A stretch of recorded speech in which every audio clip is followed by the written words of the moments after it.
Hello दोस्तों, आप सभी का स्वागत है अपने यूट्यूब चैनल स्टडी वाले भाई पे। मैं आज आप लोगों के लिए लेकर आया हूँ ज्ञान बिंदु ऑब्जेक्टिव सीरीज का लेक्चर नंबर 1। बहुत सारे लोगों को ये नहीं पता होगा कि ज्ञान बिंदु ऑब्जेक्टिव सीरीज है क्या।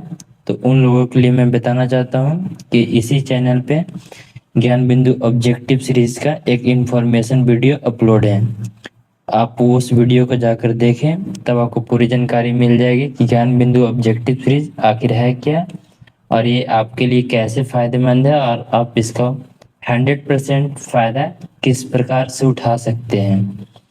तो मैं आज आप लोगों के लिए लेकर आया हूं ज्ञान बिंदु ऑब्जेक्टिव सीरीज लेक्चर नंबर 1।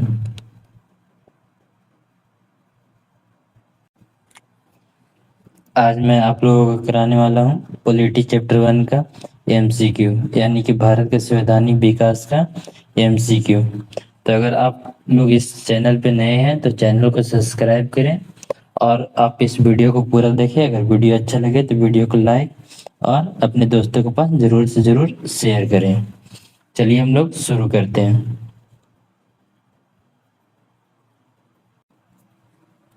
आइए देखते हैं क्वेश्चन नंबर 1 क्या कहता है। क्वेश्चन नंबर 1 कहता है ईस्ट इंडिया कंपनी को बंगाल, बिहार, उड़ीसा का दीवानी अधिकार कब सौंपी गई थी।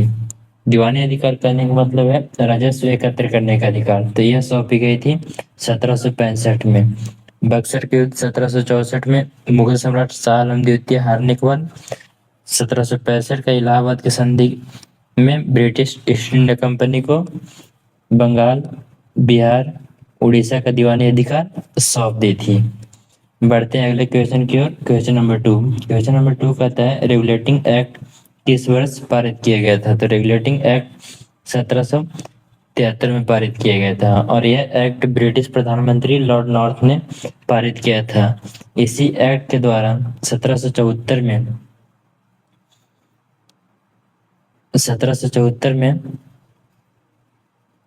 कोलकाता कोलकाता में सुप्रीम कोर्ट की स्थापना किया गया था। किस एक्ट के द्वारा। रेगुलेटिंग एक्ट 1773 के द्वारा 1774 में कोलकाता में एक सुप्रीम कोर्ट की स्थापना किया गया था। बढ़ते हैं अगले क्वेश्चन, क्वेश्चन नंबर 3 की ओर। क्वेश्चन नंबर 3 कहता है किस अधिनियम द्वारा बंगाल के गवर्नर को बंगाल का गवर्नर जनरल पद नाम दिया गया। तो यह 1773 का रेगुलेटिंग एक्ट के द्वारा ही बंगाल के गवर्नर को बंगाल का गवर्नर जनरल नाम दिया गया था।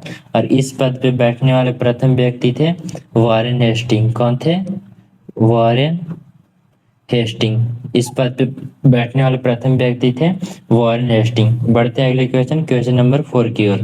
क्वेश्चन नंबर 4 कहता है निम्नलिखित में से किस अधिनियम द्वारा मद्रास मुंबई के गवर्नर को मद्रास और मुंबई के गवर्नर को बंगाल गवर्नर जनरल के अधीन हो गए थे। क्वेश्चन नंबर 4 कहता है किस अधिनियम द्वारा मद्रास और मुंबई के जो गवर्नर थे वो बंगाल के गवर्नर जनरल के अधीन हो गए थे। तो ये भी रेगुलेटिंग एक्ट 1773 के द्वारा ही बंगाल के मद्रास और मुंबई के गवर्नर को बंगाल के गवर्नर जनरल के अधीन कर दिया गया था।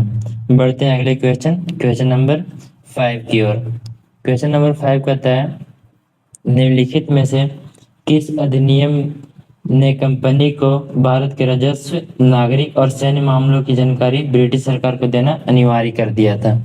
क्वेश्चन नंबर 5 कहता है किस अधिनियम कंपनी को भारत का राजस्व की जानकारी, नागरिक और सैन्य मामलों की जानकारी ब्रिटिश सरकार को देना अनिवार्य कर दिया था। यानी ये कर दिया था कि ईस्ट इंडिया जो कंपनी थी वो भारत के राजस्व कितना राजस्व वसूली कर रहा है, कहाँ से कितना % राजस्व ले रहा है, ये वहाँ के नागरिक और सैन्य मामलों की जानकारी किसको देगा, ब्रिटिश सरकार को देना अनिवार्य कर दिया था। तो यह 1773 का रेगुलेटिंग एक्ट के द्वारा ही लागू किया गया था। बढ़ते हैं अगले question, question number 6। Question number 6 कहता है 1773 के अधिनियम द्वारा कलकत्ता में कब सर्वोच्च न्यायालय की स्थापना की गई थी। अभी कुछ देर पहले ही बताए थे कि 1773 का रेगुलेटिंग एक्ट के द्वारा 1774 में कोलकाता में एक सुप्रीम कोर्ट की स्थापना की गई थी जिसमें एक मुख्य न्यायाधीश थे और तीन अन्य न्यायाधीश थे। मुख्य न्यायाधीश का नाम था सर एलिजा इम्पे। क्या नाम था? Elijah Elijah Impey. और बाकी जो अन्य न्यायाधीश थे वो चेम्बर्स थे, लिमेस्टर्स और हाइड थे। बढ़ते हैं अगले क्वेश्चन नंबर 7 की ओर। क्वेश्चन नंबर 7 कहता है निम्नलिखित में से किस अधिनियम को बंदोबस्त अधिनियम के नाम से भी जाना जाता है? कहता है कौन सा ऐसा अधिनियम है जिसको हम बंदोबस्त अधिनियम के नाम से भी जानते हैं? तो वो अधिनियम है 1781 का अधिनियम। 1781 का अधिनियम को हम लोग बंदोबस्त अधिनियम के भी नाम से जानते हैं। 1781 का अधिनियम इसलिए लाया गया था क्योंकि 1773 के रेगुलेटिंग एक्ट को कमियों को दूर करने के लिए इसे पारित किया गया था। और 1781 के अधिनियम को ही हम लोग बंदोबस्त अधिनियम के नाम से जानते हैं। बढ़ते हैं अगले क्वेश्चन नंबर 8 की ओर। क्वेश्चन नंबर 8 कहता है किस अधिनियम द्वारा भारत में कंपनी के अधीन क्षेत्र को पहली बार ब्रिटिश आधिपत्य क्षेत्र कहा गया? कहता है जब भारत में जो भी ईस्ट इंडिया कंपनी के अधीन जो भी क्षेत्र था उसको पहली बार कब ये कहा गया कि ये ब्रिटिश आधिपत्य आधिपत्य क्षेत्र है? तो यह कहा गया था 1784 का पिट्स इंडिया एक्ट के द्वारा। कब कहा गया था? 1784 का पिट्स इंडिया एक्ट के द्वारा, यानी कि इसका सही उत्तर हो जाएगा ऑप्शन नंबर बी। बढ़ते हैं अगले क्वेश्चन नंबर 9 की ओर। क्वेश्चन नंबर 9 कहता है किस अधिनियम द्वारा बंगाल के गवर्नर के परिषद में कमांडर इन चीफ, कहते हैं किस अधिनियम द्वारा बंगाल के गवर्नर परिषद में कमांडर इन चीफ पद का भी प्रावधान किया गया था? तो यह किया गया था 1786 का अधिनियम के द्वारा। कब किया गया था? 1786 के अधिनियम के द्वारा बंगाल का गवर्नर जनरल को कमांडर इन चीफ की शक्ति भी प्रदान की गई थी और उसे विशेष परिस्थितियों में अपनी परिषद के निर्णय को रद्द करने की अनुमति भी दी गई थी। बढ़ते हैं अगले क्वेश्चन नंबर 10 की ओर। क्वेश्चन नंबर 10 कहता है निम्नलिखित में से किस अधिनियम में कलकत्ता में सर्वोच्च न्यायालय की स्थापना का प्रावधान किया गया था? अभी कुछ देर पहले ही देखे थे सेम क्वेश्चन था कि कोलकाता में सर्वोच्च न्यायालय की स्थापना किस अधिनियम के द्वारा यह प्रावधान किया गया था? तो यह किया गया था 1773 का रेगुलेटिंग एक्ट के द्वारा। और कोलकाता में सर्वोच्च न्यायालय की स्थापना कब किया गया था? यह किया गया था 1774 में। एक मुख्य न्यायाधीश थे एलिजा इम्पे और तीन अन्य न्यायाधीश थे। वो तीनों का नाम था चेम्बर्स, लिमेस्टर्स और हाइड। बढ़ते हैं अगले क्वेश्चन नंबर 11 की ओर। क्वेश्चन नंबर 11 कहता है पिट्स इंडिया एक्ट किस वर्ष पारित किया गया था? तो पिट्स इंडिया एक्ट 1784 में पारित किया गया था। कब पारित किया गया था? पिट्स इंडिया एक्ट 1784 में पारित किया गया था। इस एक्ट में कंपनी के वाणिज्यिक राजनीतिक के कार्यों से अलग कर दिया गया था, यानी कि जो भी कंपनी का राजनीतिक कार्य था और वाणिज्यिक कार्य था वो दोनों को अलग कर दिया गया था। बढ़ते हैं क्वेश्चन नंबर 12 की ओर। क्वेश्चन नंबर 12 कहता है किस अधिनियम के द्वारा ब्रिटिश संसद ने चाय और चीन के साथ व्यापार को छोड़कर ईस्ट इंडिया कंपनी के भारत के साथ व्यापारिक अधिकार को क्या कर दिया था? समाप्त कर दिया था। क्वेश्चन नंबर 12 फिर से देखिएगा। क्वेश्चन नंबर 12 कहता है किस अधिनियम के द्वारा जो ब्रिटिश संसद ने चाय और चीन के साथ व्यापार को छोड़कर बाकी ईस्ट इंडिया कंपनी के साथ जो भी भारत के साथ व्यापारिक एक अधिकार था उसको क्या कर दिया था? समाप्त कर दिया था। तो यह 1813 का चार्टर अधिनियम के द्वारा किया गया था। 1813 का चार्टर अधिनियम ने चाय और चीन के साथ व्यापार को छोड़कर ईस्ट इंडिया कंपनी की भारत के साथ व्यापारिक एक अधिकार को क्या कर दिया था? समाप्त कर दिया था। बढ़ते हैं अगले क्वेश्चन नंबर 13 की ओर। क्वेश्चन नंबर 13 कहता है ब्रिटिश संसद के किस अधिनियम ने भारत व्यापार पर ईस्ट इंडिया कंपनी के एक अधिकार को समाप्त कर दिया था? कहता है ना, ब्रिटिश संसद के किस अधिनियम ने भारत में व्यापार पर ईस्ट इंडिया कंपनी का जो एकाधिकार स्थापित जो किया हुआ था वो कब समाप्त कर दिया था? तो ये अभी जस्ट देखिए, इसके पिछले क्वेश्चन 1813 का चार्टर एक्ट के द्वारा पूर्ण रूप से समाप्त नहीं किया था। चाय और चीन के साथ व्यापारिक एकाधिकार था, उसके अलावा जो भी भारत में ब्रिटिश ईस्ट इंडिया कंपनी के एकाधिकार था उसे समाप्त कर दिया गया था। क्वेश्चन नंबर 14 की ओर देखते हैं। क्वेश्चन नंबर 14 कहता है ब्रिटिश मिशनरियों को भारत में बसने की अनुमति कब प्रदान की गई? जो ब्रिटिश मिशनरियों थे उसे भारत में बसने की अनुमति कब प्रदान की गई? तो यह भी 1813 का चार्टर एक्ट के द्वारा प्रदान किया गया था। कब? 1813 का चार्टर एक्ट के द्वारा ब्रिटिश मिशनरियों को भारत में आकर बसने और ईसाई धर्म का प्रचार करने की अनुमति प्रदान की गई थी। कौन से धर्म को? ईसाई धर्म का प्रचार करने के लिए अनुमति प्रदान की गई थी 1813 के चार्टर एक्ट के द्वारा। बढ़ते हैं अगले क्वेश्चन, क्वेश्चन नंबर 15 की ओर। क्वेश्चन नंबर 15 कहता है ब्रिटिश सरकार किस अधिनियम ने सबसे पहली बार भारत में शिक्षा के लिए कितने 1 लाख रुपए, किसके लिए? भारत में शिक्षा के लिए कितने 1 लाख रुपए दिए थे? तो ब्रिटिश सरकार किस अधिनियम ने सबसे पहली बार ये कहा था कि भारत में शिक्षा के लिए 1 लाख रुपया व्यय किया जाएगा? तो ये भी 1813 के चार्टर अधिनियम 1813 में कहा गया था कि शिक्षा के लिए 1 लाख रुपया व्यय किया जाएगा।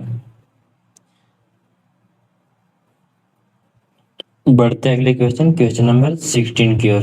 क्वेश्चन नंबर 16 कहता है भारत के गवर्नर जनरल पद की व्यवस्था का प्रावधान सर्वप्रथम डैश द्वारा किया गया था? यानी कि जो भारत के गवर्नर जनरल पद है इसका प्रावधान कब किया गया था? यानी कि कौन से एक्ट या कौन से अधिनियम के द्वारा किया गया था? तो यह किया गया था चार्टर एक्ट 1833 के द्वारा। चार्टर एक्ट 1833 के द्वारा बंगाल का जो गवर्नर जनरल था उसे उसका नाम बदलकर भारत का गवर्नर जनरल बना दिया गया। और भारत का गवर्नर जनरल बनने वाले प्रथम व्यक्ति थे लॉर्ड विलियम बेंटिक। कौन थे? Lord William Bentinck. Lord William Bentinck थे, ये थे भारत के प्रथम गवर्नर जनरल थे। बढ़ते हैं अगले क्वेश्चन, क्वेश्चन नंबर 17 की ओर। कहता है किस अधिनियम द्वारा भारत की स्थानीय सरकारों को व्यक्तियों पर कर लगाने का अधिकृत कर दिया गया? कहते ना कि कौन से अधिनियम के द्वारा भारत के स्थानीय सरकारों को किसके ऊपर? व्यक्तियों पर कर लगाने के लिए अधिकृत कर दिया गया। तो ये भी 1813 का चार्टर एक्ट के द्वारा लागू किया गया था। 1813 का चार्टर एक्ट ने भारत के स्थानीय सरकारों को व्यक्तियों पर कर लगाने का अधिकृत दिया था और करों को भुगतान न करने पर दंड का भी प्रावधान किया था। यानी कि जो व्यक्ति कर का भुगतान नहीं करेगा उससे दंड का भी प्रावधान किया गया था। बढ़ते हैं अगले क्वेश्चन, क्वेश्चन नंबर 18 की ओर। क्वेश्चन नंबर 18 कहता है निम्नलिखित में से किस अधिनियम द्वारा भारतीय केंद्रीय विधान परिषद में स्थानीय प्रतिनिधित्व प्रारंभ किया था? यानी कहता है कि कौन सा अधिनियम के द्वारा भारतीय केंद्रीय जो विधान परिषद था उसमें स्थानीय प्रतिनिधित्व प्रारंभ किया गया था? तो ये 1853 का चार्टर एक्ट के द्वारा। 1853 के चार्टर अधिनियम ने पहली बार भारतीय केंद्रीय विधान परिषद में स्थानीय प्रतिनिधित्व प्रारंभ किया था। विधान परिषद के 6 नए सदस्य थे, यानी विधान परिषद में जो 6 नए सदस्य होते थे उसमें से 4 का चुनाव बंगाल, मद्रास, बम्बई, आगरा की स्थानीय सरकार द्वारा किया जाना था। तो इसी में पहली बार भारतीय केंद्रीय विधान परिषद में स्थानीय प्रतिनिधित्व का प्रारंभ किया गया था। वो 1853 का चार्टर एक्ट के द्वारा प्रारंभ किया गया था। बढ़ते हैं अगले क्वेश्चन, क्वेश्चन नंबर 19 की ओर। क्वेश्चन नंबर 19 कहता है निम्न से किस कानून के द्वारा ईस्ट इंडिया कंपनी की सत्ता ब्रिटिश साम्राज्य के हाथों में हस्तांतरित कर दिया गया? यानी कहता है कि कौन से कानून के द्वारा जो ईस्ट इंडिया कंपनी की जो सत्ता था वो ब्रिटिश क्राउन के हाथों में हस्तांतरित कर दिया गया था। तो ये था भारत सरकार अधिनियम 1858। कौन सा? भारत सरकार अधिनियम 1858 के द्वारा ब्रिटिश ईस्ट इंडिया कंपनी से सत्ता ब्रिटिश साम्राज्य को हस्तांतरित कर दिया गया था। बढ़ते हैं क्वेश्चन नंबर 20 की ओर। क्वेश्चन नंबर 20 कहता है निम्नलिखित में से किसके द्वारा भारत के लिए सेक्रेटरी ऑफ स्टेट पद का सृजित किया गया था? कहता है किसके द्वारा है जो भारत के लिए सेक्रेटरी ऑफ स्टेट पद को सृजित किया गया था? तो यह किया गया था भारत सरकार अधिनियम 1858 के द्वारा। किसके द्वारा? भारत सरकार अधिनियम 1858 के द्वारा सेक्रेटरी ऑफ स्टेट पद का सृजित किया गया था। यह पद जो था वो ब्रिटिश कैबिनेट का एक सदस्य था और ब्रिटिश संसद के प्रति उत्तरदायी हुआ करता था। बढ़ते हैं अगले क्वेश्चन नंबर 21 की ओर। क्वेश्चन नंबर 21 कहता है वह कौन सा अधिनियम था जिसने भारत में सत्ता ब्रिटिश ईस्ट इंडिया कंपनी से ब्रिटिश क्राउन को स्थानांतरित कर दिया? कहता है कि वह कौन सा अधिनियम था जिसने भारत में जो सत्ता ब्रिटिश ईस्ट इंडिया कंपनी से ब्रिटिश क्राउन के हाथों में स्थानांतरित कर दिया? तो यह अभी पीछे देखे थे, पिछले क्वेश्चन ही देखे थे। भारत सरकार अधिनियम 1858 के द्वारा जो भारत में सत्ता ब्रिटिश ईस्ट इंडिया कंपनी के हाथों में थी उसे छीनकर ब्रिटिश क्राउन के हाथों में दे दिया गया। बढ़ते हैं अगले क्वेश्चन नंबर 22 की ओर। क्वेश्चन नंबर 22 कहता है किस अधिनियम द्वारा कानून बनाने की प्रक्रिया में भारतीय प्रतिनिधियों को शामिल करने की शुरुआत की गई? कहता है कि कौन सा अधिनियम द्वारा कानून बनाने की प्रक्रिया में भारतीयों को भी शामिल करने का मतलब शुरुआत की गई? तो यह शुरुआत की गई थी 1861 में। कब शुरुआत की गई थी? 1861।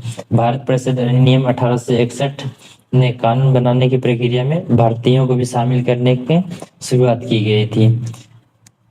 बढ़ते हैं अगले क्वेश्चन नंबर 23 की ओर। क्वेश्चन नंबर 23 कहता है किस अधिनियम द्वारा लॉर्ड कैनिंग द्वारा शुरू की गई पोर्टफोलियो प्रणाली को मान्यता प्राप्त किया गया था? कहता है कि किस अधिनियम द्वारा जो लॉर्ड कैनिंग ने एक पोर्टफोलियो प्रणाली शुरू किया गया था उसको मान्यता कब प्राप्त किया गया था? पहली बात तो ये प्रणाली 1859 में शुरू किया था। किसने? लॉर्ड कैनिंग ने। कब? 1859 में। और इसकी मान्यता जो प्राप्त हुई थी 1861 में प्राप्त हुई थी। बढ़ते अगले क्वेश्चन नंबर 24 की ओर। क्वेश्चन नंबर 24 कहता है 1861 के अधिनियम द्वारा वायसराय को आपातकाल के दौरान, कब? वायसराय को आपातकाल के दौरान अध्यादेश की अवधि कितना होता था? जो वायसराय आपातकाल के दौरान जो अध्यादेश जारी करता था उसका अवधि कितना होता था? वो कितने समय के लिए जारी करता था? तो वो 6 माह के लिए जारी करता था। भारत परिषद अधिनियम 1861 में वायसराय को विधान परिषद की सहमति के बिना आपातकाल में अध्यादेश जारी करने की शक्ति प्रदान की गई थी। जो भारत परिषद अधिनियम 1861 था उसमें वायसराय को विधान परिषद के बिना सहमति के अध्यादेश जारी करने की शक्ति प्रदान की गई थी। और इस अध्यादेश यानी आपातकाल लागू करने का जो अवधि था वो 6 माह होती थी। कितने माह होती थी? 6 माह होती थी। बढ़ते हैं अगले क्वेश्चन नंबर 25 की ओर। क्वेश्चन नंबर 25 कहता है निम्नलिखित में से किस अधिनियम द्वारा भारत के गवर्नर जनरल को अध्यादेश जारी करने की शक्ति प्रदान की गई थी? कहता है कि कौन सा अधिनियम द्वारा भारत के जो गवर्नर जनरल थे उसको अध्यादेश जारी करने का शक्ति प्रदान किया गया था? तो यह प्रदान किया गया था भारत परिषद अधिनियम 1861 के द्वारा यह प्रदान किया गया था कि भारत का जो गवर्नर जनरल है वो अध्यादेश जारी कर सकता है और कि उस अध्यादेश का जो अवधि होता था वो 6 माह होता था। कितने माह होता था? 6 माह। बढ़ते हैं अगले क्वेश्चन नंबर 26 की ओर। क्वेश्चन नंबर 26 कहता है किस अधिनियम द्वारा केंद्रीय प्रांतीय विधान परिषदों में अतिरिक्त सदस्य यानी गैर सरकारी की संख्या बढ़ाई गई? कहता है कि कौन सा अधिनियम द्वारा केंद्रीय और प्रांतीय विधान परिषदों में अतिरिक्त सदस्यों की संख्या बढ़ाई गई?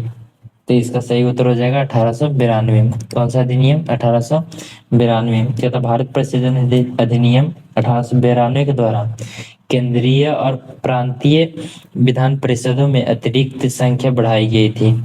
जो भारत परिषद अधिनियम 1892 के द्वारा केंद्रीय और प्रांतीय विधान परिषदों में अतिरिक्त सदस्यों की संख्या की क्या की गई थी, बढ़ाई गई थी। बढ़ते हैं अगले क्वेश्चन, क्वेश्चन नंबर 27 की ओर।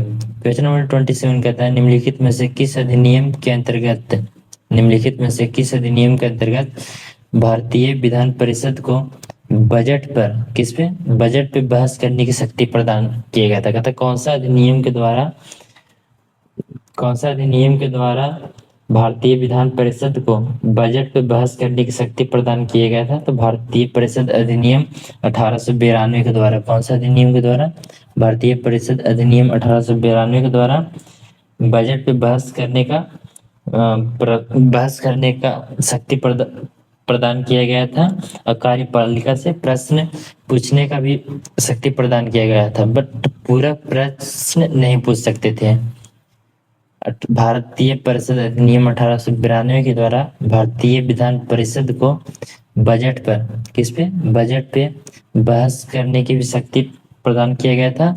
और कार्यपालिका से प्रश्न भी पूछने की शक्ति प्रदान किया गया था। किससे, कार्यपालिका से प्रश्न भी पूछने की शक्ति प्रदान किया गया था। बट एक चीज ध्यान रखिएगा, पूरक प्रश्न पूछने की शक्ति नहीं प्रदान की गई थी। बढ़ते हैं अगले क्वेश्चन, क्वेश्चन नंबर 28 की ओर।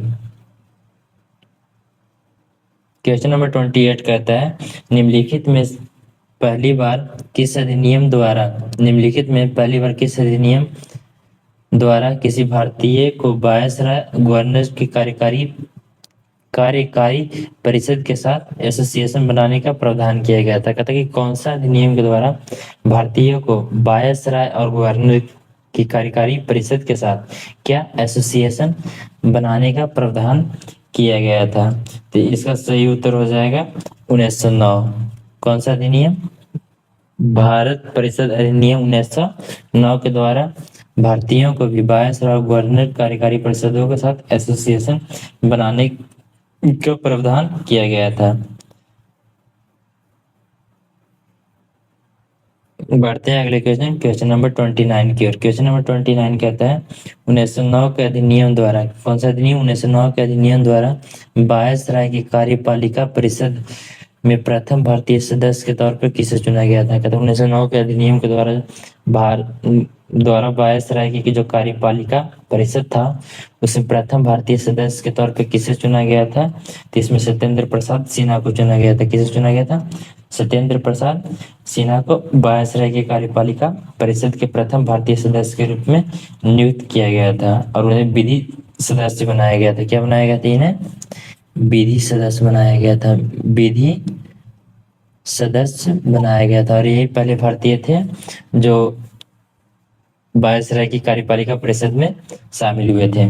बढ़ते हैं अगले क्वेश्चन, क्वेश्चन नंबर 30 की ओर। क्वेश्चन नंबर 30 कहता है ब्रिटिश भारत में सांप्रदायिक प्रतिनिधित्व की व्यवस्था निम्नलिखित में से किस अधिनियम के द्वारा किया गया था। कौन सा प्रतिनिधित्व, भारत में सांप्रदायिक प्रतिनिधित्व की व्यवस्था है वो कौन सा अधिनियम के द्वारा किया गया था। तो यह किया गया था मार्लो मिंटो सुधार 1909। कब, कौन सा अधिनियम, मार्लो मिंटो सुधार 1909 के अधिनियम के द्वारा मुसलमानों के लिए सांप्रदायिक, किसके लिए, इस्लाम बोल सकती है, मुसलमानों के लिए, इस्लाम के लिए सांप्रदायिक निर्वाचन की व्यवस्था की गई थी। इसी कारण से लॉर्ड मिंटो, किसको, लॉर्ड मिंटो को सांप्रदायिक निर्वाचन का जनक भी माना जाता है। लॉर्ड मिंटो को सांप्रदायिक निर्वाचन का जनक भी माना जाता है। बढ़ते हैं अगले क्वेश्चन, क्वेश्चन नंबर 31 की ओर। क्वेश्चन नंबर 31 कहता है 1909 के अधिनियम संबंधित है। कहता है 1909 का जो अधिनियम हो किससे संबंधित है। तो 1909 का अधिनियम संबंधित है पृथक मताधिकार क्षेत्र को लागू करने से। किससे संबंधित है, पृथक मताधिकार क्षेत्र को लागू करने से संबंधित है। क्योंकि 1909 का मार्लो मिंटो सुधार के द्वारा भारत में पहली बार सांप्रदायिक निर्वाचन करने की शक्ति प्रदान की गई थी इस्लामों को। बढ़ते हैं अगले क्वेश्चन, क्वेश्चन नंबर 32 की ओर। क्वेश्चन नंबर 32 कहता है भारत में सांप्रदायिक चुनावी प्रणाली, भारत में सांप्रदायिक चुनावी प्रणाली सबसे पहले किसके द्वारा शुरू की गई थी। जो कहता है कि भारत में सांप्रदायिक चुनावी प्रणाली है वो सबसे पहले किसके द्वारा शुरू की गई थी? तो सबसे पहले पार्लियामेंट रिफॉर्म यानी पार्लियामेंट सुधार 1909 के द्वारा शुरू किया गया था। बढ़ते हैं अगले क्वेश्चन नंबर 33 की ओर। क्वेश्चन नंबर 33 कहता है भारत में पहली बार सांप्रदायिक प्रतिनिधित्व की शुरुआत पहली बार सांप्रदायिक प्रतिनिधित्व की शुरुआत किसके द्वारा की गई थी? ये भी पार्लियामेंट्री सुधार 1909 के द्वारा ही की गई थी। वही क्वेश्चन है, बस घुमा लैंग्वेज चेंज करके बार बार पूछा जाता है, तो इसलिए क्वेश्चन इंक्लूड है। मतलब भारत में पहली बार सांप्रदायिक प्रतिनिधित्व की शुरुआत किसके द्वारा की गई थी? तो पार्लियामेंट्री सुधार 1909 के द्वारा शुरू किया गया था। बढ़ते हैं अगले क्वेश्चन नंबर 34 की ओर। क्वेश्चन नंबर 34 कहता है भारत में पहली बार सांप्रदायिक निर्वाचन प्रणाली कब आरंभ किया गया था? वही बात कि सांप्रदायिक निर्वाचन प्रणाली कब आरंभ किया गया था? तो ये 1909 पार्लियामेंट सुधार के द्वारा लागू किया गया था या आरंभ किया गया था। क्वेश्चन नंबर 35 कहता है मुसलमानों के लिए अतिरिक्त निर्वाचक मंडल प्रारंभ में किसके द्वारा किया गया था? तो यह भी पार्लियामेंट सुधार 1909 के द्वारा किया गया था। बढ़ते हैं क्वेश्चन नंबर 36 की ओर। क्वेश्चन नंबर 36 कहता है 1909 के इंडियन काउंसिल एक्ट के किस बात की व्यवस्था की गई थी? कहते 1909 का जो इंडियन काउंसिल एक्ट है उसमें किस बात की व्यवस्था की गई थी? तो 19 में सांप्रदायिक प्रतिनिधित्व की व्यवस्था की गई थी और मुसलमानों को पृथक यानी कि अतिरिक्त निर्वाचक मंडल प्रारंभ किया गया था। बढ़ते हैं क्वेश्चन नंबर 37 की ओर। क्वेश्चन नंबर 37 कहता है किस भारत सरकार अधिनियम के तहत पहली बार विधायिका में कुछ निर्वाचित प्रतिनिधित्व की मंजूरी दी गई थी? जो विधायिका थी उसमें कुछ निर्वाचित प्रतिनिधित्व के क्या दिया गया था? मंजूरी दिया गया था। तो यह भी भारत सरकार अधिनियम 1909 के द्वारा। भारत सरकार अधिनियम 1909 में पहली बार केंद्रीय और प्रांतीय विधान परिषदों में कब? भारत सरकार अधिनियम 1909 के द्वारा पहली बार केंद्रीय और प्रांतीय विधान परिषदों में निर्वाचित सदस्यों की संख्या में वृद्धि की गई थी और अप्रत्यक्ष चुनाव की शुरुआत किया गया था। कैसे चुनाव की शुरुआत किया गया था? अप्रत्यक्ष चुनाव की शुरुआत किया गया था। अप्रत्यक्ष चुनाव की क्या किया गया था? शुरुआत किया गया था। बढ़ते हैं अगले क्वेश्चन नंबर 38 की ओर। क्वेश्चन नंबर 38 कहता है किस अधिनियम ने प्रांतों में द्वैध शासन प्रणाली की स्थापना किया था? कहता है कौन सा अधिनियम के द्वारा जो प्रांतों में है द्वैध शासन प्रणाली की स्थापना किया गया था? तो यह जो किया गया था 1919 के अधिनियम 1919 के भारत सरकार अधिनियम के द्वारा प्रांतों में द्वैध शासन प्रणाली को शुरुआत किया गया था, जिससे प्रांतीय विषयों को दो भागों में बांटा गया था। एक था आरक्षित और दूसरा था हस्तांतरित। आरक्षित करने मतलब रिजर्व और दूसरा ट्रांसफर्ड में बांटा गया था। दो भागों में बांटा गया था, एक आरक्षित और एक था आरक्षित और एक था हस्तांतरित में बांटा गया था। बढ़ते हैं क्वेश्चन नंबर 39 की ओर। क्वेश्चन नंबर 39 कहता है भारतीय विधान पालिका प्रथम बार द्विसदनीय बनाई गई। कहता है भारतीय जो विधान पालिका था वो पहली बार द्विसदनीय कब बनाई गई? तो यह बनाई गई थी भारत सरकार 1919 के भारत सरकार अधिनियम 1919 के द्वारा बनाई गई थी। इसी में दो भागों में विभाजित किया गया था, एक हस्तांतरित और एक आरक्षित। बढ़ते हैं अगले क्वेश्चन नंबर 40 की ओर। क्वेश्चन नंबर 40 कहता है केंद्र में कौन सा एक्ट द्विसदनीय विधायिका लाया था? कहता है कि केंद्र में कौन सा एक्ट है जो द्विसदनीय विधायिका लाया था? तो 1919 के भारत सरकार अधिनियम के द्वारा कौन सा एक्ट 1919 के भारत सरकार अधिनियम के द्वारा द्विसदनीय विधायिका लाया गया था? कौन सा द्विसदनीय विधायिका कौन से अधिनियम के द्वारा? 1919 के भारत सरकार अधिनियम के द्वारा लाया गया था। बढ़ते हैं अगले क्वेश्चन नंबर 41 की ओर। क्वेश्चन नंबर 41 कहता है भारतीय विधान पालिका प्रथम बार द्विसदनीय बनाई गई। वही बात है, मतलब भारतीय विधान पालिका पहली बार द्विसदनीय कब बनाई गई? तो ये 1919 भारत सरकार अधिनियम 1919 के द्वारा बनाई गई थी। बढ़ते क्वेश्चन नंबर 42 की ओर। 42 करता है द्वैध शासन प्रणाली राज्यों में लागू की गई थी। कहता है जो द्वैध शासन प्रणाली है वो राज्यों में कब लागू किया गया था, तो ये राज्यों में लागू किया गया था 1919 के अधिनियम के द्वारा। कब लागू किया गया था? 1919 के अधिनियम के द्वारा लागू किया गया था। क्वेश्चन नंबर 43, भारत में द्वैध शासन व्यवस्था का आरंभ इस अधिनियम के द्वारा, इस अधिनियम के अंतर्गत। तो वही क्वेश्चन बार बार लैंग्वेज चेंज करके पूछा जा रहा है। पता है कि द्वैध शासन व्यवस्था का आरंभ इस अधिनियम के अंतर्गत हुआ था। कौन सा अधिनियम? 1919 के अधिनियम के अंतर्गत हुआ था। बढ़ते हैं क्वेश्चन नंबर 44 की ओर। क्वेश्चन नंबर 44 क्या कहता है? कहता है दिए गए निम्न भारतीय अधिनियमों में, कहता है नीचे जो दिए गए अधिनियमों उनमें से किस अधिनियम के द्वारा भारतीय प्रांतों में द्वैध शासन व्यवस्था की स्थापना किया गया था? तो ये तो आप लोग जानते हैं 1919 के भारत शासन अधिनियम 1919 के द्वारा प्रांतों में द्वैध शासन की स्थापना किया गया था। बढ़ते हैं अगले क्वेश्चन नंबर 45 की ओर। क्वेश्चन नंबर 45 कहता है मॉन्टेग्यू चेम्सफोर्ड सुधार अधिनियम किससे संबंधित है? कहता है मॉन्टेग्यू चेम्सफोर्ड सुधार अधिनियम किससे संबंधित है? तो यह अधिनियम भारत सरकार अधिनियम 1919 से संबंधित है। कहता है मॉन्टेग्यू सुधार अधिनियम 1919 भारत सरकार अधिनियम 1919 से संबंधित है। बढ़ते हैं अगले क्वेश्चन नंबर 46 की ओर।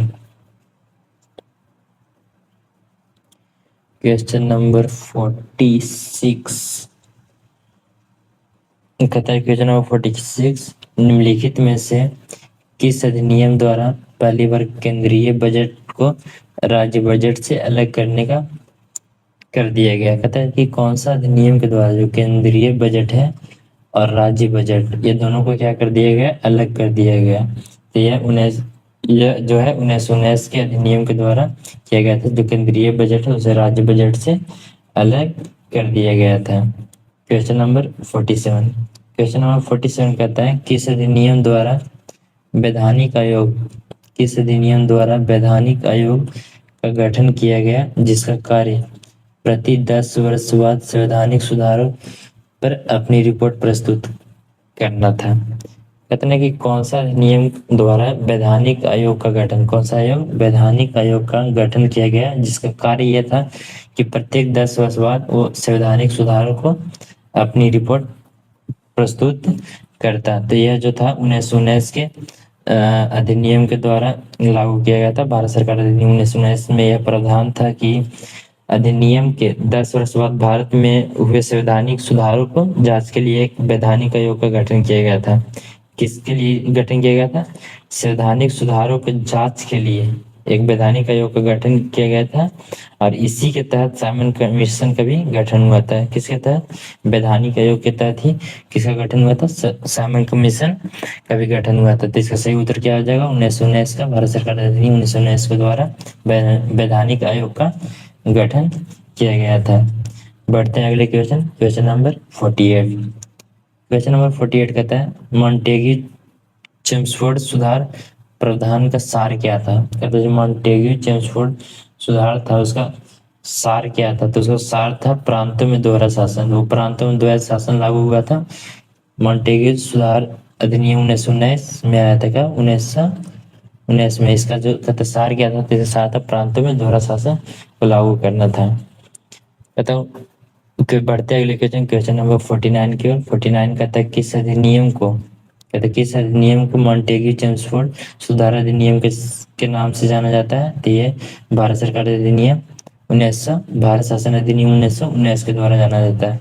बढ़ते हैं क्वेश्चन नंबर 50 की ओर। क्वेश्चन नंबर 50 कहता है भारत में विधान पालिका प्रथम बार द्विसदनीय बनाई गई। कहता है भारत में जो विधान पालिका है वो प्रथम बार द्विसदनीय कब बनाई गई थी? तो प्रथम बार द्विसदनीय 1919 भारत सरकार अधिनियम के द्वारा बनाई गई थी। अगले क्वेश्चन नंबर 51। क्वेश्चन नंबर 51 कहता है 1919 के अधिनियम द्वारा किस वर्ष, तो 1919 के अधिनियम द्वारा किस वर्ष लोक सेवा आयोग का गठन किया गया था? कहते हैं 1919 का जो अधिनियम है उसके द्वारा किस वर्ष लोक सेवा आयोग का गठन किया गया था? तो इसके द्वारा 1926 में, कब? 1926 में लोक सेवा आयोग का गठन किया गया था। सेंट्रल पब्लिक सर्विस कमीशन का क्या किया गया था, गठन किया गया था। अगले क्वेश्चन नंबर 52। क्वेश्चन नंबर 52 कहता है एक संघीय व्यवस्था और केंद्र में द्वैध शासन भारत में लागू किया गया था कहता है कि संघीय व्यवस्था और केंद्र में द्वैध शासन कौन से अधिनियम के द्वारा लागू किया गया था, तो 1935 के अधिनियम के द्वारा लागू किया गया था। कौन से अधिनियम के द्वारा, 1935 के अधिनियम के द्वारा लागू किया गया था।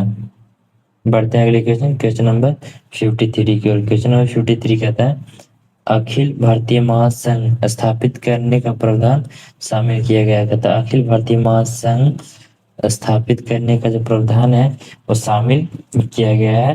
तो यह जो किया गया था भारत सरकार अधिनियम 1935 में। कहता कौन सा अधिनियम में शामिल किया गया था अखिल भारतीय महासंघ स्थापित करने का प्रावधान, तो यह प्रावधान था भारत सरकार अधिनियम 1935 में।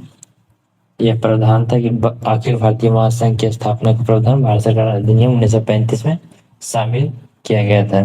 बढ़ते हैं अगले क्वेश्चन नंबर 54 की ओर। क्वेश्चन नंबर 54 कहता है निम्नलिखित में से किस एक अधिनियम ने भारत में संघीय शासन की व्यवस्था की थी। कहता कि कौन सा अधिनियम ने भारत में संघीय शासन की व्यवस्था किया था, तो भारत सरकार अधिनियम 1935 ने भारत में संघीय शासन की व्यवस्था किया था। कौन सा अधिनियम, भारत सरकार अधिनियम 1935 में भारत में संघीय शासन की व्यवस्था की थी।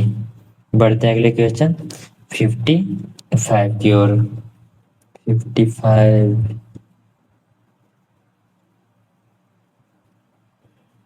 कहता 1935 के अधिनियम के द्वारा स्थापित संघ में अवशेष शक्तियां किसको दी गई थी। कहता 1935 का जो अधिनियम स्थापित किया गया था उस संघ में जो अवशेष शक्तियां किसको दी गई थी, तो अवशेष शक्तियां गवर्नर जनरल को दिया गया था। किसको दिया गया था, 1935 के अधिनियम के द्वारा जो भी अवशेष शक्तियां गवर्नर जनरल को प्रदान की गई थी। किसको, गवर्नर जनरल को प्रदान की गई थी। बढ़ते हैं अगले क्वेश्चन नंबर 56 की ओर। क्वेश्चन नंबर 56 कहता है भारत शासन अधिनियम 1935 के तहत प्रस्तावित संघीय प्रणाली थी। कहता है भारत शासन अधिनियम 1935 के तहत जो प्रस्तावित संघीय प्रणाली थी वो क्या थी, तो अखिल भारतीय संघ थी, ऑल इंडिया फेडरेशन। कौन क्या थी, ऑल इंडिया फेडरेशन भारतीय अखिल भारतीय संघ क्या थी, अखिल भारतीय संघ। बढ़ते हैं अगले क्वेश्चन नंबर 57। क्वेश्चन नंबर 57 कहता है निम्नलिखित अधिनियमों में से, कहता है निम्नलिखित अधिनियमों में से किस अधिनियम के फलस्वरूप बर्मा यानी कि म्यांमार, अभी इसका फिलहाल नया नाम, ये पुराना नाम है बर्मा, इसका नाम है म्यांमार, भारत से अलग हुआ था। कहते कौन सा अधिनियम के द्वारा जो बर्मा है वो भारत से अलग हुआ था, तो गवर्नमेंट ऑफ इंडिया एक्ट 1935। किससे, गवर्नमेंट ऑफ इंडिया एक्ट 1935 के तहत कब, 1937 में गवर्नमेंट एक्ट 1935 के तहत कब, 1937 में वर्मा हमारे देश यानी भारत से क्या हो गया था, अलग हो गया था।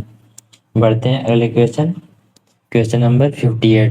क्वेश्चन नंबर 58 कहता है भारत शासन अधिनियम 1935 में कितने धाराएं थी। कहता जो भारत शासन अधिनियम थे उसमें 1935 में कितने धाराएं थी, तो 1935 में कितने धाराएं थी, टोटल 321 धाराएं थी। कितने धाराएं थी, 321 धाराएं थी और 10 अनुसूचियां थी। कितने अनुसूचियां थी, 10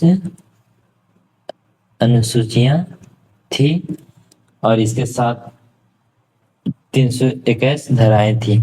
बढ़ते हैं अगले क्वेश्चन नंबर 59 की ओर। क्वेश्चन नंबर 59 कहता है निम्नलिखित में से किस एक अधिनियम के द्वारा, कहते किस एक अधिनियम के द्वारा भारत में संघीय न्यायालय की स्थापना किया गया था। कहते कौन सा अधिनियम के द्वारा भारत में संघीय न्यायालय की स्थापना किया गया था, तो इसका ऑप्शन हो जाएगा उपयुक्त में से क्यों नहीं, क्योंकि यह भारत सरकार अधिनियम 1935 के द्वारा, किसमें, भारत सरकार अधिनियम 1935 के द्वारा भारत में एक संघीय न्यायालय की स्थापना कब किया गया था, 1937 में किया गया था। कब किया गया था, 1937 में किया गया था।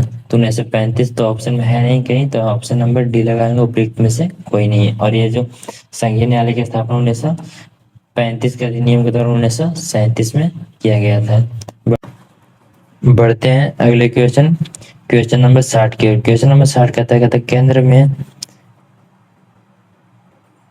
क्वेश्चन नंबर 60 कहता है केंद्र में द्वैध शासन किस अधिनियम के अंतर्गत स्थापित किया गया था। तो केंद्र में द्वैध शासन भारत सरकार अधिनियम 1935 के द्वारा, कौन से किसके द्वारा, भारत शासन अधिनियम 1935 के द्वारा प्रांतों में, कहा प्रांतों में जो द्वैध शासन स्थापित हुआ 1919 के अधिनियम के द्वारा उसे समाप्त कर दिया और केंद्र में द्वैध शासन को लागू कर दिया था।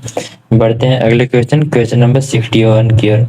61 नंबर क्वेश्चन कहता है 1935 का गवर्नमेंट ऑफ इंडिया एक्ट, जो 1935 का भारत सरकार अधिनियम है, वो क्यों महत्वपूर्ण है। कहता है कि 1935 का अधिनियम वो क्यों महत्वपूर्ण है।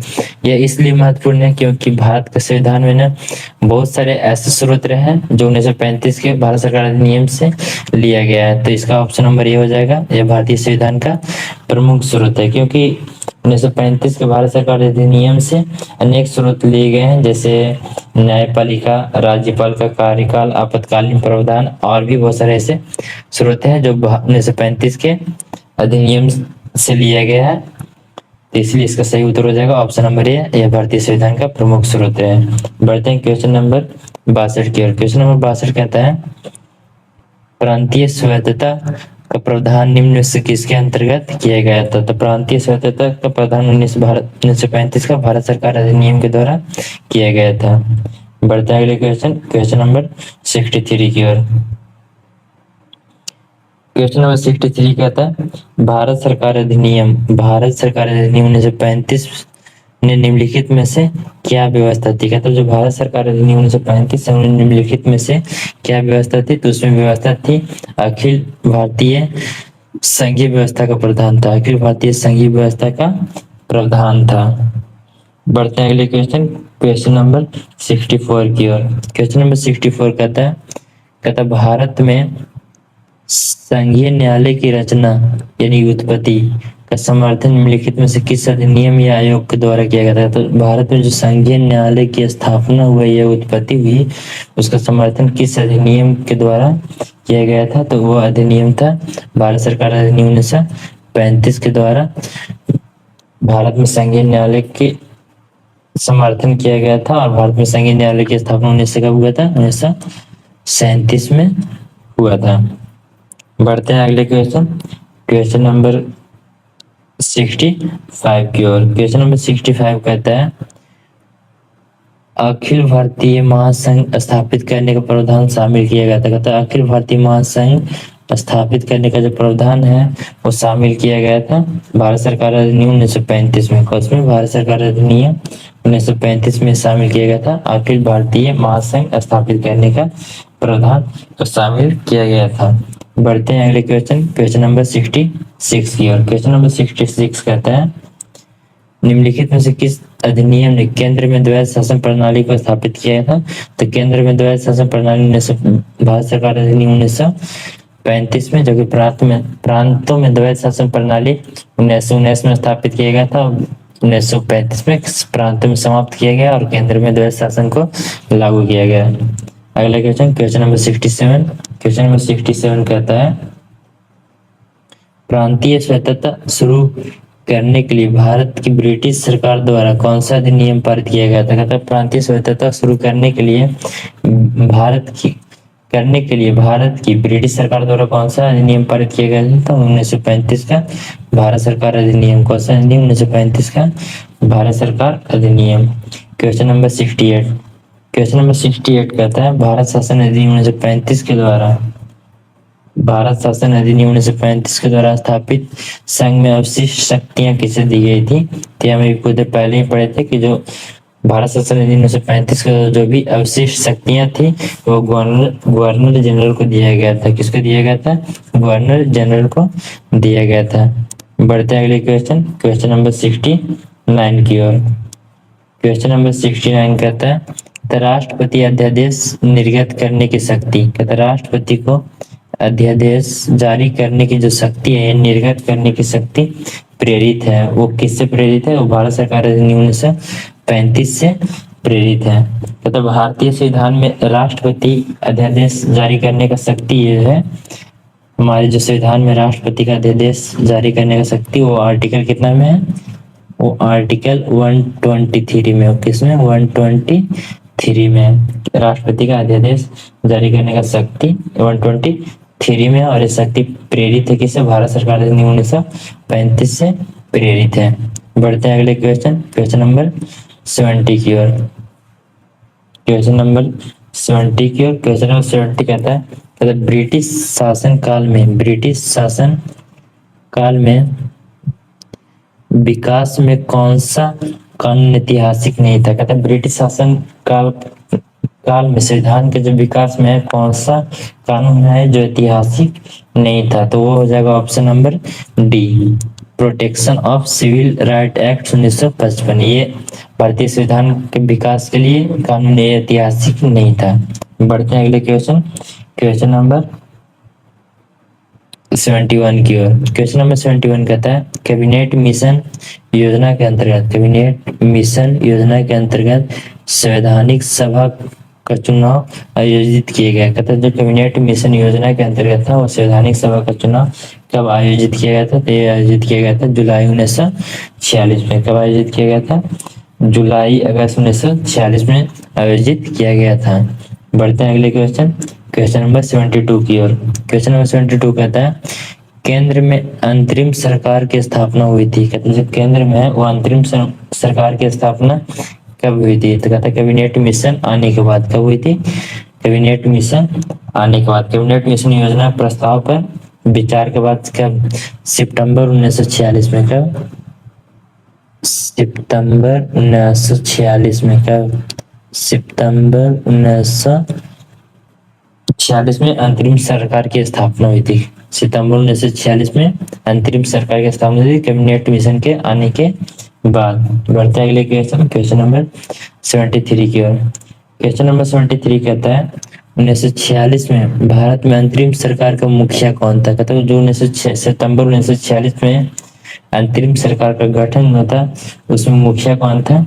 तो उसमें मुखिया था लॉर्ड माउंटबेटन। कौन था मुखिया? Lord Mountbatten. कहता है अंतरिम सरकार 1946 के सदस्य का जो मुखिया था वो लॉर्ड माउंटबेटन थे, जबकि पंडित जवाहरलाल नेहरू परिषद के उपाध्यक्ष के रूप में, तो पंडित जवाहरलाल नेहरू थे वो परिषद के उपाध्यक्ष के रूप में, वास्तविक मुखिया पंडित जवाहरलाल नेहरू ही थे। अगला क्वेश्चन नंबर 74। क्वेश्चन नंबर 74 कहता है कि प्रथम अंतरिम राष्ट्रीय सरकार की घोषणा की गई थी। जो कहता है प्रथम अंतरिम राष्ट्रीय सरकार की घोषणा है वो कब किया गया था? तो प्रथम अंतरिम राष्ट्रीय सरकार की घोषणा 24 अगस्त 1946 को किया गया था। कब किया गया था? 24 अगस्त 1946 को प्रथम अंतरिम राष्ट्रीय सरकार की घोषणा किया गया था, और 2 सितंबर 1946 को कार्यभार संभाला गया था। इसको घोषणा 24 अगस्त को किया गया था, और कार्यभार संभाला कब गया था? 2 सितंबर को। कब संभाला गया था? 2 सितंबर से कार्यभार संभाला गया था, 2 सितंबर 1946 से, और इसका घोषणा कर दिया गया था 24 अगस्त 1946 से। बढ़ते हैं अगले क्वेश्चन 75 की ओर। क्वेश्चन नंबर 75 कहता है निम्नलिखित में से कौन अगस्त 1946 में गठित प्रथम अंतरिम राष्ट्रीय सरकार का सदस्य नहीं था? कहते कि अगस्त 1946 में गठित अंतरिम राष्ट्रीय सरकार था, उसका सदस्य कौन है जो नहीं था? तो वो डॉक्टर एस राधाकृष्णन, यानी डॉक्टर सर्वपल्ली राधाकृष्णन उसके सदस्य नहीं थे। बाकी सी राजगोपालाचारी शिक्षा एवं कला मंत्री थे। सी राजगोपालाचारी शिक्षा और कला मंत्री थे, और राजेंद्र प्रसाद खाद्य एवं कृषि मंत्री, जगजीवन राम श्रम मंत्री के रूप में थे। तो यानी कि इसका सही उत्तर हो जाएगा ऑप्शन नंबर सी। अगले क्वेश्चन बढ़ते हैं क्वेश्चन नंबर 76 की ओर।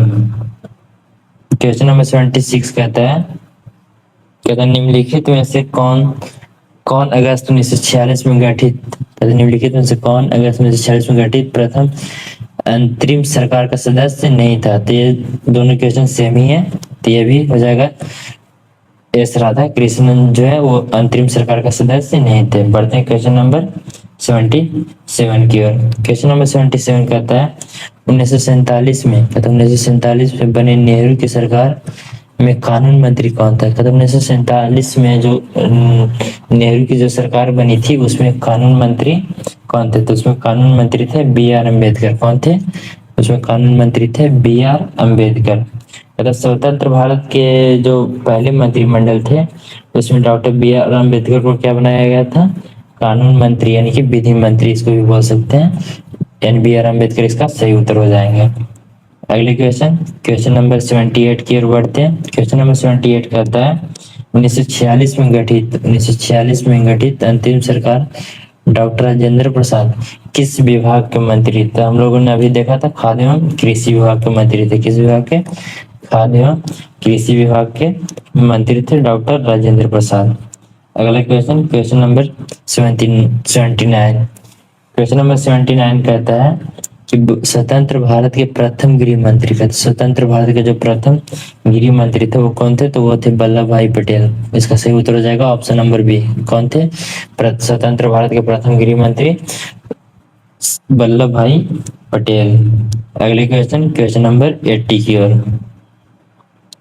क्वेश्चन नंबर 80 कहता है कैबिनेट मिशन 1945 के प्रस्ताव पर गठित अंतरिम मंत्रिमंडल 1946 एवं स्वतंत्र भारत के पहले मंत्रिमंडल में खाद्य एवं कृषि मंत्री कौन थे? कहते हैं जो कौन है जो अंतरिम मंत्रिमंडल 1946 और स्वतंत्र भारत के पहले मंत्रिमंडल 1947 के खाद्य एवं कृषि मंत्री थे। तो हम लोगों ने अभी देखा था डॉक्टर राजेंद्र प्रसाद खाद्य एवं कृषि मंत्री थे। चाहे स्वतंत्र भारत हो या अंतरिम सरकार, दोनों में ही क्या थे? खाद्य एवं कृषि मंत्री डॉक्टर राजेंद्र प्रसाद ही थे। अगला question, question number 81। Question number 81 कहता है निम्नलिखित इनमें कौन 1946 में स्थापित अंतरिम सरकार का सदस्य नहीं था? कहते हैं इनमें से कौन है जो अंतरिम सरकार का सदस्य नहीं था? तो थे कौन थे? अच्युत पटवर्धन। कौन? अच्युत पटवर्धन जो थे वो अंतरिम सरकार का सदस्य नहीं थे। अगला क्वेश्चन, क्वेश्चन नंबर 82।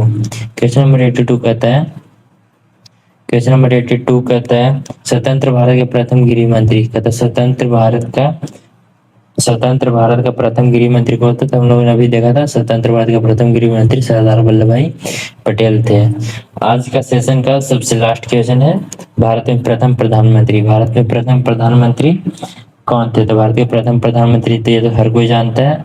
इसका आंसर आप लोगों कमेंट बॉक्स में दीजिएगा। ये क्वेश्चन मैं आप लोगों के लिए छोड़कर जा रहा हूँ एज ए होमवर्क के रूप में। तो भारत के प्रथम प्रधानमंत्री कौन थे? इसका आंसर आप कमेंट बॉक्स में जरूर दें। और वीडियो अच्छी लगी हो तो वीडियो को लाइक करें और अपने दोस्तों के पास जरूर से जरूर शेयर करें। और अगला जो भी चैप्टर होगा उसे आप ज्ञान बिंदु नोट्स से पढ़कर आएंगे। इसके बाद चैप्टर नंबर 2 कराया जाएगा, उसका एमसीक्यू कराया जाएगा। तो आप उसे ज्ञान बिंदु का अगर नोट्स आपके पास अवेलेबल है तो आप उसे जरूर पढ़कर आए। अगर नहीं अवेलेबल है तो वो टॉपिक किसी और आपके पास कोई भी बुक हो या फिर आपका अपना नोट्स हो तो उससे पढ़कर आए, ताकि आपको क्वेश्चन सोल्व करने में आसानी हो और ज़्यादा मुश्किलों का सामना ना करना पड़े। धन्यवाद, मिलते हैं अगली वीडियो में।